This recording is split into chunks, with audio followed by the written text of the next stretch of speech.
5, 4, 3, 2, 1.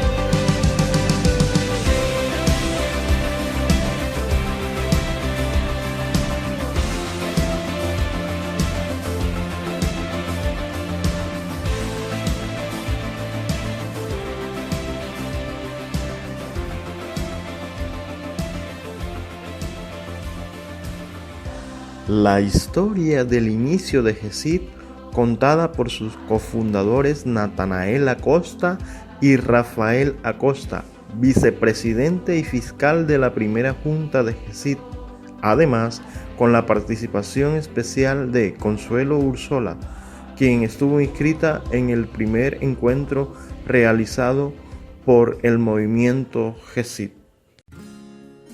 El trío de las Sabanas estaba conformado por el hermano Francisco Romero, llamado también como Pacho, el hermano Alejandro Palacio y yo, en el cual cantábamos en las diferentes iglesias de la región y otro departamento. Recuerdo que en mi casa estábamos reunidos y yo dije, hay una reunión aquí de los cancilleres, jocosamente lo dije así. Entonces recuerdo que el hermano Alejo dijo que la idea era que el trío lo respaldara a un ministerio. Entonces que para eso teníamos que reunirnos. La idea era traer a los jóvenes de la ciudad a Bazán, que era una región campestre, para que se integraran. Entonces fue ahí donde surgió la idea de reunirnos más adelante. Fui uno de los primeros miembros de la primera directiva que tuvo el movimiento GESID. En ese tiempo el hermano Alejandro Palacio era el presidente, el vicepresidente Natanael, José Francisco y mi persona, y vimos la necesidad de formar un ministerio que atendiese a la juventud. Entonces, en dicha reunión, bueno, hicimos la reunión, hubieron varias propuestas y ese día se formó una organización que se llama GESID, Juventud Evangélica del Circuito de Corozal. Entonces, en vista de eso, estuvimos viendo y mirando para ver si acá en nuestra región podían hacerse los eventos. Este es un ministerio exclusivo para que los jóvenes del circuito número 2 estuvieran integrados y pues iniciar como un ministerio que tuviera relevancia, no solamente a nivel circuital, sino zonal. Cuando inició GESID, nosotros salíamos a invitar jóvenes de otras comunidades cercanas aquí, caminando trayectos de kilómetros de a pie, en potreros, a veces con barro, a veces con lluvia. No había medios de transporte. En la zona rural nos tocaba a nosotros, en la zona urbana se encargaba Alejandro y el pastor Rafael Acosta. Se invitaban las iglesias que estaban más cerca, el caso de San Pedro, Guaymaral, las Sabanas de Corozal, también asistió Granada y todo Cincé, que eran las iglesias que estaban más cerca. Entonces, debido a eso, ahí se hizo, teniendo todas esas iglesias alrededor, se hizo el primer encuentro, que quedó los jóvenes quedaron muy motivados, hubo una buena asistencia, asistieron aproximadamente 40 jóvenes y eso fue muy maravilloso.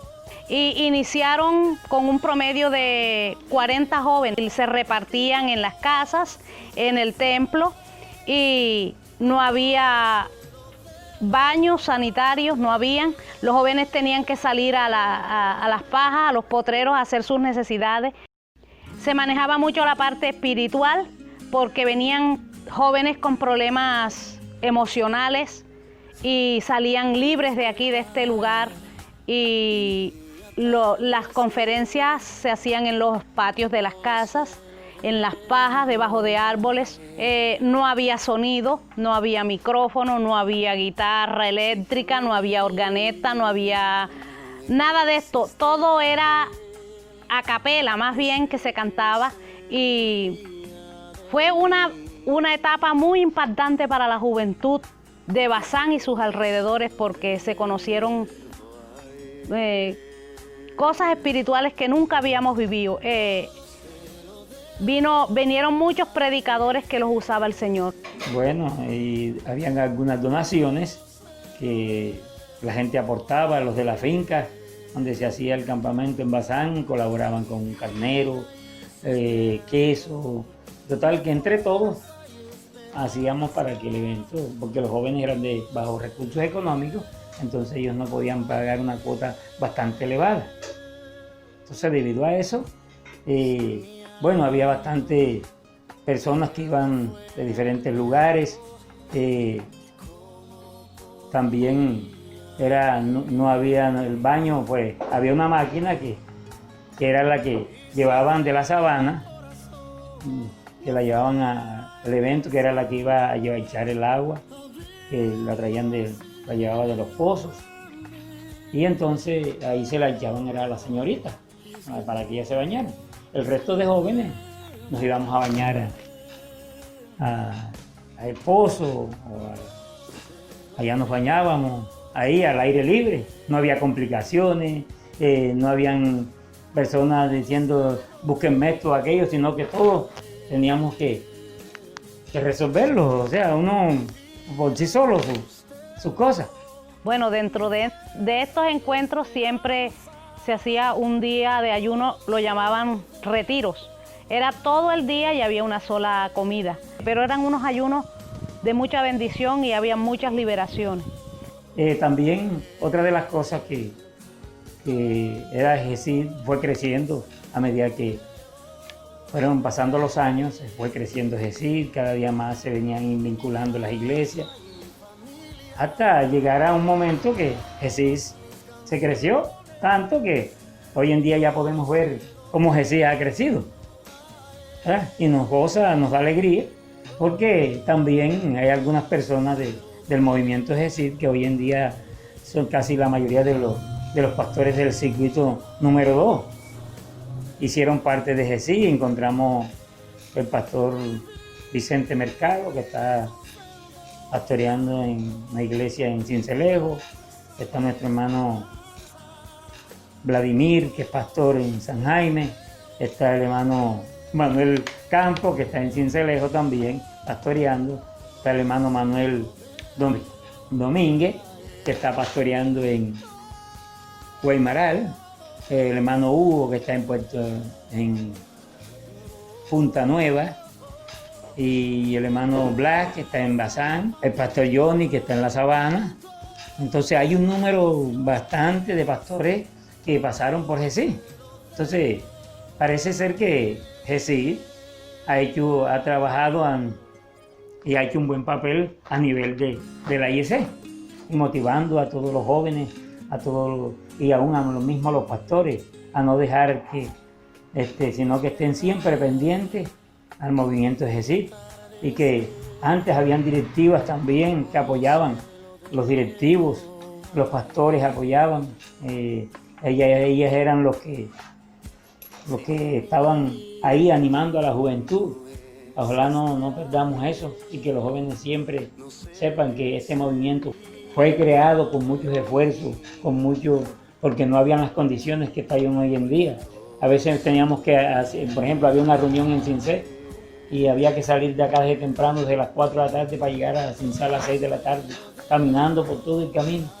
Y entonces estar allá, comenzaba la reunión a las 7 de la noche, a veces la terminábamos a las 12 y a veces en la noche llovía y había que regresar en la mañana otra vez. Y entonces entraba a Bazán y ahí hacía una escala, ahí desayunaba donde nuestro hermano Fulgencio Paternina y ahí otra vez a regresar a San Pedro. En cambio que ahora todo se hace fácil. Entonces ojalá los jóvenes ahora estén valorando a Jesús, este movimiento que ha sido de bendición para mi vida y para todos los jóvenes que hoy en día están en GESID. Después de este recuento de la historia del inicio de GESID, queremos llevarte a un recorrido fotográfico que te encantará.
Jesucristo, bienvenido a este